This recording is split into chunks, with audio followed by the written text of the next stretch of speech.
मंदिर तो आपने बहुत सारे देखे होंगे, लेकिन बिसरक गांव ग्रेटर नोएडा में एक लौता ऐसा मंदिर है जिसे कहते हैं रावण का मंदिर। यहाँ पर एकमात्र ऐसा शिवलिंग है जो बहुत ही कम देखने को मिलता है और इसको कहते हैं अष्टकोण शिवलिंग। मान्यता ये है कि रावण की जन्मभूमि है ये, ठीक है। इसी जगह रावण का जन्म हुआ और रावण के पिताजी का भी जन्म इसी जगह हुआ है। ये गुफा हमने यहाँ देखी, इसकी क्या मान्यता है? ये मान्यता देखो, इसका उल्लेख किसी पुराणों में नहीं मिलता है, अच्छा, ठीक है, गुफा का। लेकिन जो मान्यता है वो गाजियाबाद में दूधेश्वरनाथ मंदिर है जी। ये गुफा इस समय बंद हो चुकी है। बंद हो चुकी है जी जी। अब तक मैं आपके लिए कहानी हमेशा लेकर आई हूँ प्रभु श्री राम की, हमारे हनुमान जी की, लेकिन इस बार कुछ अलग है। रामायण का एक अहम पात्र जिसके बिना, कहते हैं ना, जैसे रामायण श्री हनुमान जी राम जी के बिना अधूरी है, वैसे रामायण रावण के बिना भी अधूरी है। तो दशानन रावण, जिस कहानी का विलन इतना जोरदार हो, तो उसके बारे में हमें ज़रूर पता होना चाहिए कि रावण कैसा था, क्या करता था और कहाँ पर रावण का जन्म हुआ था और कैसे रावण ने सबको अपने वश में कर रखा था। ग्रेटर नोएडा में स्थित एक गांव, एक छोटा सा गांव जहां पर रावण का जन्म हुआ था, उस गांव का नाम है बिसरक। तो आज मैं आई हूं रावण के जन्म स्थान पर। जी हाँ, ये है बिसरक गांव में ग्रेटर नोएडा में। यहाँ पर रावण का जन्म हुआ था और यहाँ पर मैं एक मंदिर में आई हूँ जिस मंदिर को नाम दिया गया है रावण का मंदिर। और ऐसा सब जानते हैं कि रावण भोलेनाथ का सबसे बड़ा भक्त था। महादेव को रावण कुछ अलग तरीके से पूजता था, ये मुझे यहाँ पर मंदिर में आकर पता चला। और रावण ही नहीं, रावण के जो पिता थे विश्वकर्मा ऋषि, वो भी यहाँ पूजा किया करते थे। और बहुत सारे, मैं मंदिर में जब भी जाती हूँ तो शिवलिंग जैसे होते हैं हर मंदिर में वैसे ही हैं, लेकिन यहाँ पर खास बात, यहाँ का जो शिवलिंग है जिस पर रावण पूजा किया करता था भोलेनाथ की, ये शिवलिंग काफ़ी अलग है और इस शिवलिंग को प्राचीन शिवलिंग भी कहा जाता है। तो इस मंदिर का इतिहास ये बताता है कि यहाँ का जो शिवलिंग है वो स्वयं ब्रह्मा के द्वारा प्रकट किया हुआ है और शिवलिंग की गहराई नापना बिल्कुल नामुमकिन है। और ऐसा भी कहा गया है कि इस शिवलिंग पर सब ने बैठकर घंटों घंटों तक पूजा की है। कुबेर ने, रावण ने, स्वयं रावण के पिता ने, पुलस्त ऋषि ने, सब ने भोलेनाथ की बैठकर घंटों घंटों तक इस शिवलिंग पर तपस्या की है। इस मंदिर में बहुत लोग आते हैं, दूर दूर से लोग आते हैं। जब हम भी मंदिर में गए थे, तो जब हम वहाँ पर वीडियो शूट कर रहे थे, तो बेंगलोर से भी लोग आए हुए थे और हमने उनसे पूछा था कि आप इतनी दूर से यहाँ कैसे आए और कैसे आपको पता चला कि ये वही मंदिर है जहाँ पर रावण भोलेनाथ को पूजता था। तो उन्होंने कहा कि हमें ये इन्फॉर्मेशन किसी ने बताई, तो हमें ऐसा लगा कि हमारा जो इतिहास है वो हमें ज़रूर जानना चाहिए और जाकर देखना चाहिए। और वैसे भी सावन का समय चल रहा था, तो उन लोगों ने बताया कि हमारी श्रद्धा भोलेनाथ के प्रति बड़ी सच्ची और बड़ी गहरी है, तो हमने सोचा इस मंदिर में आकर शिवलिंग के दर्शन करने चाहिए।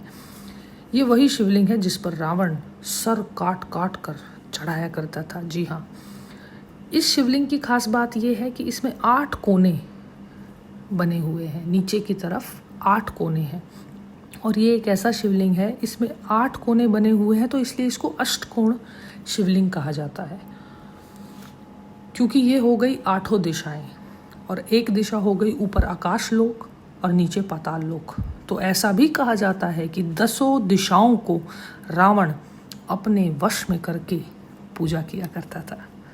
तो ये यहाँ आकर मुझे पता चला। मंदिर तो आपने बहुत से देखे होंगे, लेकिन बिसरक गांव ग्रेटर नोएडा में ये एक ऐसा मंदिर है जिसका नाम है रावण मंदिर। रावण मंदिर नाम इसलिए है क्योंकि स्वयं यहाँ पर रावण भगवान भोलेनाथ की पूजा किया करते थे। उनको बड़े ही सच्चे मन और भाव से पूजा करते थे, क्योंकि रावण, कहते हैं, भोलेनाथ के सबसे बड़े भक्त थे। और बहुत दूर दूर से यहाँ पर लोग आते हैं और भोलेनाथ से जो भी मांगते हैं, भोलेनाथ उनके ऊपर अपना आशीर्वाद प्रकट करते हैं। और यहाँ का शिवलिंग भी एकदम देखने में बिल्कुल अलग लगता है और यहाँ के शिवलिंग को कहा जाता है अष्टकोण शिवलिंग। उसमें 8 तरीके से नीचे की तरफ, अगर आप देखोगे तो नीचे की तरफ शिवलिंग 8 हिस्सों में एक एक हिस्सा आपको दिखाई देगा।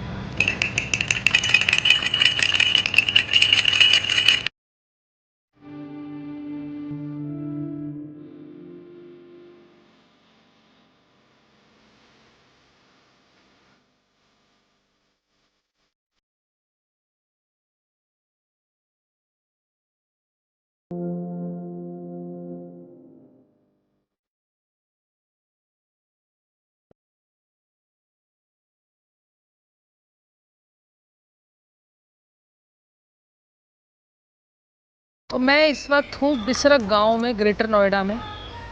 यहाँ की ऐसी मान्यता है, ये रावण का मंदिर कहा जाता है। रावण यहाँ पर भोलेनाथ की पूजा करते थे, इसलिए इस मंदिर को नाम दिया है रावण का मंदिर।